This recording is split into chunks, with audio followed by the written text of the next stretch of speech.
understood this issue very clearly. They had had runaway inflation with the continental dollar, so they wanted to prevent the agony of currency destruction. So they said, only gold and silver can be legal tender, no authority for a central bank, and you cannot print paper money. And look at what we have today. They thought it was going to work, and for a while it did, because we were so rich, we were issuing the reserve currency of the world, our credit was good, but it's all coming to an end right now. And it especially has been made worse in the last 40 years, since 1971. Because up until 1971, although we weren't on a gold standard, there was a loose link to gold. There were some restraints on the creation of new money.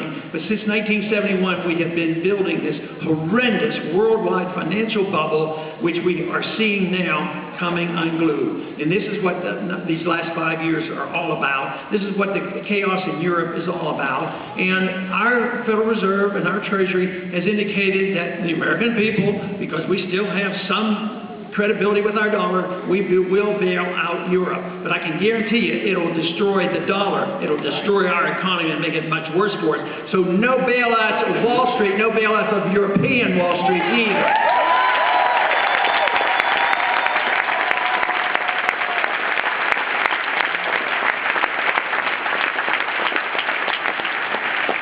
But the real sinister part of a central bank is that you can hide the effects. It is a tax. When you print money and devalue the currency, it is a tax. But it's so unfairly levied on the middle class.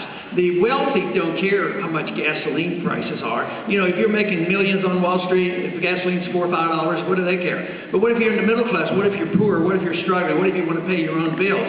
And gasoline goes from $3 to $5. It can wipe a company out or a family. It can be very, very harmful. So this is the reason that inflation is so damaging, because the tax falls on the middle class, and the people who get to spend the money first have all the benefits. Who gets to spend the money first? First it's the government, then it's the military-industrial complex, then it's the banking system, anybody who has a contract with the government. So therefore it's very unfair, it's immoral, it's bad for the economy, and worst of all, it encourages the growth of big government. It should stop.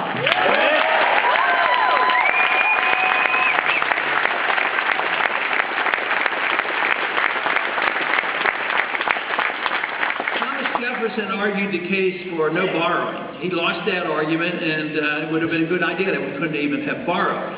But even the borrowing, we're going way beyond that. There's a limit to taxation, because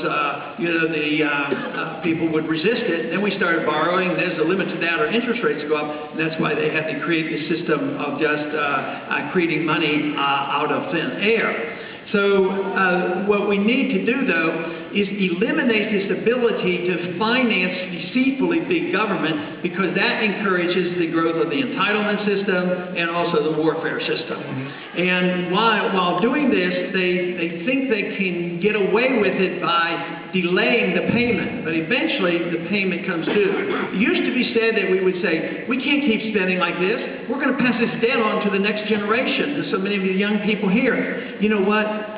It isn't the next generation. It's this generation. It's us today, and that's why we have to do something now, not